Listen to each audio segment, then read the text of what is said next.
Olá, questionadores, questionadoras, aqueles que buscam a verdade e todos que chegaram aqui mesmo sem buscá-la. Porque esse anime, sinceramente, merece muito mais atenção do que ele está tendo e ele é um ótimo ponto de entrada para quem quer entender um pouco mais sobre pesquisa científica e sobre vários paralelos que estão acontecendo no nosso mundo. Então, sem muitas delongas, eu sou o Brunão, também conhecido como Cebola Geek, e você deveria se inscrever aqui no canal se você gosta dos meus vídeos, ou dos animes, ou das coisas que eu falo. E, claro, se você gostar desse vídeo, eu vou pedir que você deixe o joinha no final, ou se você já confia em mim o suficiente, deixe o joinha agora mesmo para não esquecer, tá bom? Mas no final eu gostaria que você comentasse algo saído do seu coração. Beleza? O que quer que seja. Então, gente, vamos lá. A gente está falando de Orb, né? E a gente está indo para o 6º episódio dessa obra. Nossa, eu sou péssimo. Dessa obra. E, bom, a gente está cada vez mais avançando na trama de uma maneira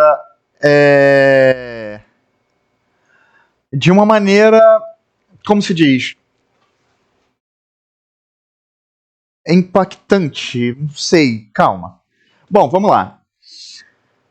Uma coisa eu achei muito legal que nesse episódio, o Oxy, ele se deu conta do que eu comentei sobre ele no episódio passado, tá? E eu vou chegar nesse ponto. A gente continua, basicamente, com o Badeni vai ter acesso às anotações ali e tudo mais, e vai olhar e falar que ele não sabe se aquilo vale o tempo dele e tudo mais, porque é uma pessoa que nem sequer estudou o movimento retrógrado de Marte. Então ele fica meio decepcionado. Mas a gente vai ter um pequeno mergulho no passado do Badeni. A gente vai entender quem é esse cara.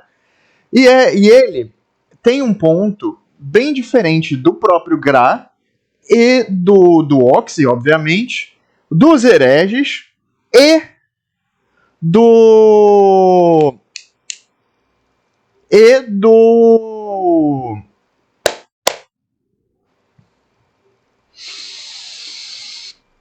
Rafal. Então o que acontece? O ponto dele, do Badeni, a gente vê que ele é uma pessoa que tem muita fé. Ele não é um cara que está duvidando da igreja.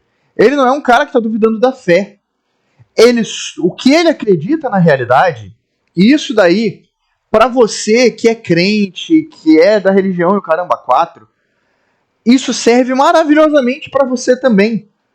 Entenda o seguinte, que o jeito de você defender Deus, ou a sua fé, ou a sua crença, não é negar a ciência, nem nada disso, e nem considerar que é ciência diabólica, que é demoníaca, que não sei o quê. E sim entender que aquilo ali também faz parte do plano divino. Tudo que existe, quer você compreenda, quer não, caso exista um Deus absoluto, faz parte desse plano divino. E ao levar isso à frente, né, o modo de raciocínio do Badeni faz com que ele seja muito mais inteligente do que todos nas universidades e nas abadias que ele estudou, porém, também faz com que ele seja julgado. Por quê?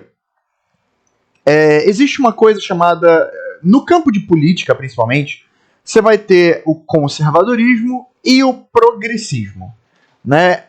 E no caso, a gente fala muito disso em teorias humanas, mas ele é uma teoria, uma tese, um ponto de vista aplicável a tudo, tá? Não somente às ciências humanas. Então o que acontece?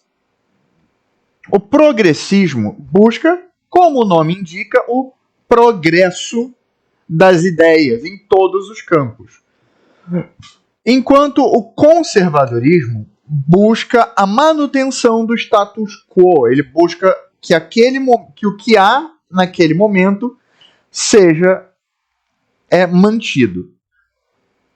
A grande realidade é que um estudo científico ele demanda uma dose moderada dos dois. Por quê? Você precisa do conservadorismo no ponto de que ele vai te dar o medo, o receio e a dúvida sobre novas ideias. Então ele vai colocar uma avaliação rígida sobre novas ideias apresentadas, porque você tem que provar por A mais B por que sei lá, por que essa caneta por que vale a pena essa caneta ser inventada ao invés dessa? Entende? Então você vai ter que colocar por A mais B em pontos específicos coisas que justifiquem a existência de novas teorias, novos estudos e coisas do tipo.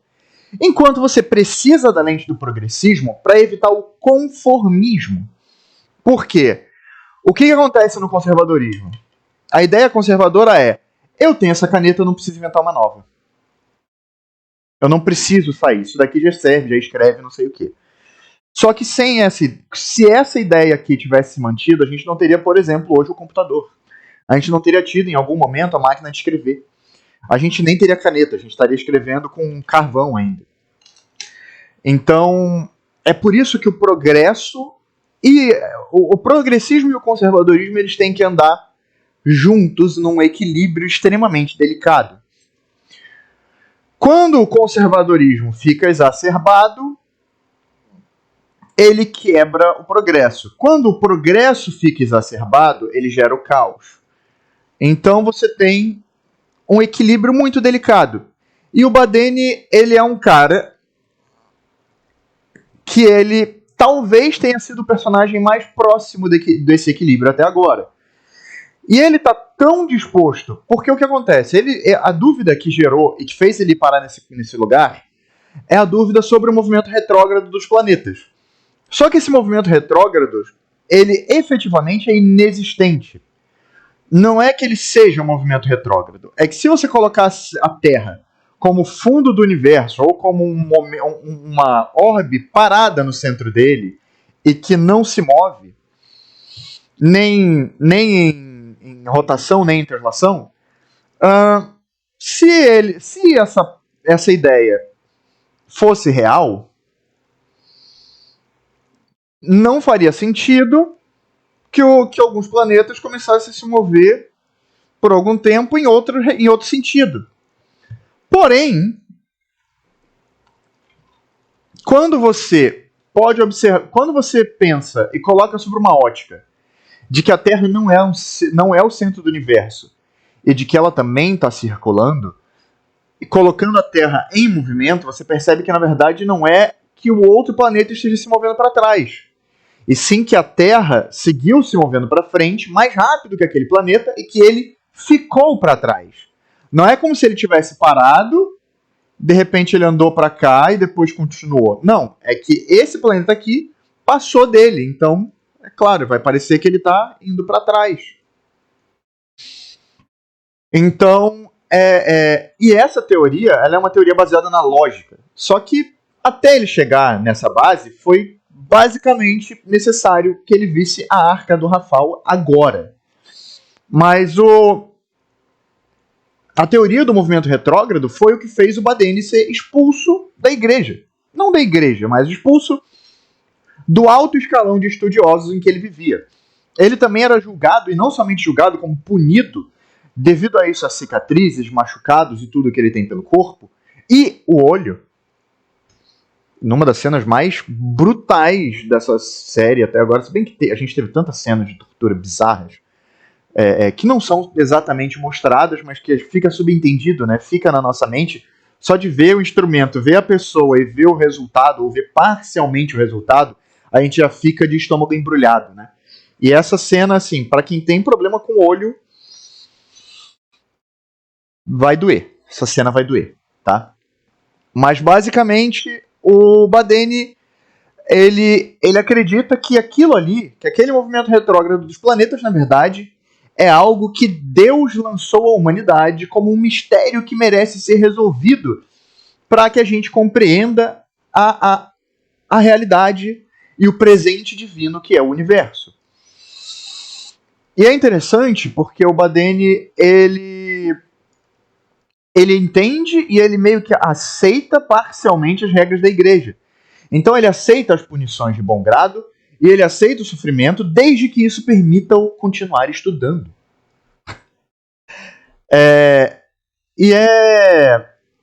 E é um ponto de vista completamente diferente dos outros personagens da obra até o momento. Outra coisa é que ele pede que o Oxy... Ele muda de ideia, porque ele tem essa epifania e essa memória no momento, e ele pede que o Oxy vá olhar o céu. E vá observar Marte seguindo aquele diário. E o que acontece? Quando ele passa... ele recusa, obviamente, né? Ele tem medo do céu, ele não consegue observar devido àquele medo que foi imputado nele quando ele era criança. E que o medo que ele sentia e que foi passado a ele pela igreja é muito parecido com o problema que o Badeni tinha na abadia. Por quê? O problema do Badeni é que ele estudava demais. Então ele sozinho produzia 4, 5, 6 ou até mais vezes conteúdo do que os outros membros. Tá? Então, tipo assim, você tinha grupos de 10 pessoas estudando um assunto e escrevendo artigos e estudos sobre. Seja ele biologia, céus, matemática, ou o que quer que seja. Tá? Estudos científicos, que eram promovidos pela igreja na época. E o Badeni, sozinho, estudando os céus, a matemática, os movimentos celestes e terrestres, desenvolvia, pelo tamanho da pilha, de 5 a 8 vezes mais material do que os grupos de 10 pessoas faziam no mesmo período. Então, você vê que ele era eles tinham um problema que era o quê? A igreja precisa que você se conforme. Ou seja, existia um conservadorismo desequilibrado na época. Uma matriz conservadora muito forte, pressionando qualquer teoria de progresso para baixo e de volta. Então, é por isso que o Badeni foi rebaixado e é por isso que o Oxy tem fobia aos céus. Mas ele é obrigado a se confrontar essa fobia, a se confrontar com essa fobia, a dar de cara com o céu novamente. E o que motiva ele novamente é quando ele pensa, porque quando ele pensa nele mesmo, quando ele pensa na vida dele, no passado dele, ele pensa que ele não tem essas pretensões e que tudo aquilo não era nada e que não cabia a ele julgar e que ele não tem nada a ver com as pessoas. E que ele já viu pessoas morrerem várias vezes. Inclusive ele já matou várias pessoas, como a gente viu anteriormente. Porém, ele comenta que o Gra e o herege, que eu acho que a gente nem chegou a ter nome para ele, pareciam mais satisfeitos no momento da morte deles do que qualquer outra pessoa que ele tenha visto durante a vida deles. E que os dois confiaram nele a chance de ver esperança num mundo cheio de desesperança. E que eles foram as duas pessoas que tinham mais motivo para querer ficar nesse mundo, já que eles acreditavam, né, melhor dizendo, antes de falecer, que esse mundo é melhor que os céus, é melhor que o paraíso. E com isso, e com a pressão do Badeni, e com tudo isso, ele finalmente olha para os céus novamente e dá de cara com aqueles olhos celestes gigantes olhando para ele. Porém, graças a isso, ele consegue convencer o Badeni a sair da igreja onde ele estava. Eles vão até a Arca e fazem um estudo que mostra, de acordo com aquela nova perspectiva, uma explicação, a explicação que eu trouxe antes sobre o movimento da Terra. E com isso, o Badeni ele fala uma coisa, que isso pode provar uma coisa maravilhosa, que a Terra, na verdade, ela não é esse fundo do mundo onde tudo cai, onde tudo é podre, tudo acabado, tudo destruído. E sim que ela faz parte do grande plano celeste e que ela é tão paradisíaca quanto todos os corpos celestes que banham os céus. E nesse momento a gente vê o Oxy olhar novamente, na cena que está na nossa thumbnail, inclusive, e poder se deixar absorver por aquele céu imenso, profundo e belo novamente. O céu que hoje, para quem mora em lugar na cidade, é muito difícil de observar com aquela pureza. Hoje você precisa de um lugar muito mais escuro. Você precisa de muito mais. Você precisa de muito menos, eu diria, na verdade, né? Para poder enxergar. Porque hoje a gente tem tantas luzes elétricas e coisas do tipo que a gente não consegue ver muito. Mas por que eu falei que tem tantos paralelos com o nosso mundo, né, gente? Porque a gente viu uma epidemia de antivacinação, uma epidemia de anti-ciência e inclusive o terraplanismo, que é a mesma teoria que está sendo colocada em órbita, de certo modo. Porque a Terra é o centro do universo ou o fundo dele. Isso daí é uma teoria medieval, sabe? E por que existe isso? Porque quando você impede o progresso, você tem um grupo controlado e efetivamente, cada vez mais, o termo gado faz sentido. Porque é como se fosse realmente um rebanho que os seus líderes levam para onde querem, até que eles precisem do gado para lhes dar a carne ou o que quer que seja. Então, não sejam gado, gente. De ninguém. Não sigam pessoas. Pensem em ideias. E, tal qual o Oxy, olhem novamente para os céus. Eles podem ter algo brilhante para vocês. Então, esse foi o review do 6º episódio de Orbe. Eu espero que vocês estejam gostando tanto da obra quanto dos reviews e que eu tenha conseguido abrir alguma janela de reflexão para vocês e trazer talvez uma profundidade um pouco maior ao que a própria série já apresentou. Tá bom? Então, esse foi o episódio da semana. Um beijo enorme no coração de vocês e, como sempre, GG e até logo.